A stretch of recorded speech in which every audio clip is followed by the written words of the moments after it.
രാജ്യത്തെ ഏറ്റവും വലിയ സ്റ്റാർട്ടപ്പ് സമ്മേളനത്തിന് നാളെ തിരുവനന്തപുരത്ത് തുടക്കമാകും. മുഖ്യമന്ത്രി പിണറായി വിജയൻ ഉദ്ഘാടനം ചെയ്യുന്ന സമ്മേളനത്തിൽ രാജ്യത്തെ പ്രധാന വ്യവസായികൾ, സ്റ്റാർട്ടപ്പ് മേഖലയിലെ വിദഗ്ധർ തുടങ്ങിയവർ പങ്കെടുക്കും. സമ്മേളനത്തിൽ എമർജിംഗ് ടെക്നോളജി ഹബിന്റെ പ്രഖ്യാപനവും മുഖ്യമന്ത്രി നടത്തും.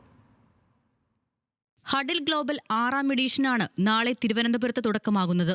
കേരളത്തിലെ നിക്ഷേപ സാധ്യതകളും സാഹചര്യങ്ങളും ലോകത്തിനു മുന്നിൽ അവതരിപ്പിക്കാനാണ് സ്റ്റാർട്ടപ്പ് സമ്മേളനം ലക്ഷ്യം വയ്ക്കുന്നത്. ഇതിനായി പ്രത്യേക സെഷനുകൾ സമ്മേളനത്തിലുണ്ടാകും.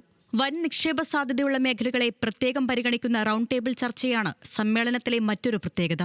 മന്ത്രി പി രാജീവ് ഇതിന് നേതൃത്വം നൽകും.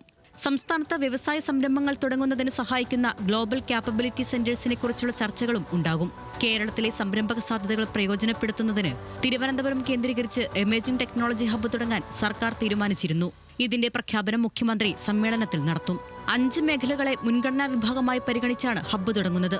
3 ദിവസം നീണ്ടുനിൽക്കുന്ന സമ്മേളനം 30-ന് സമാപിക്കും. ന്യൂസ് മലയാളം, തിരുവനന്തപുരം.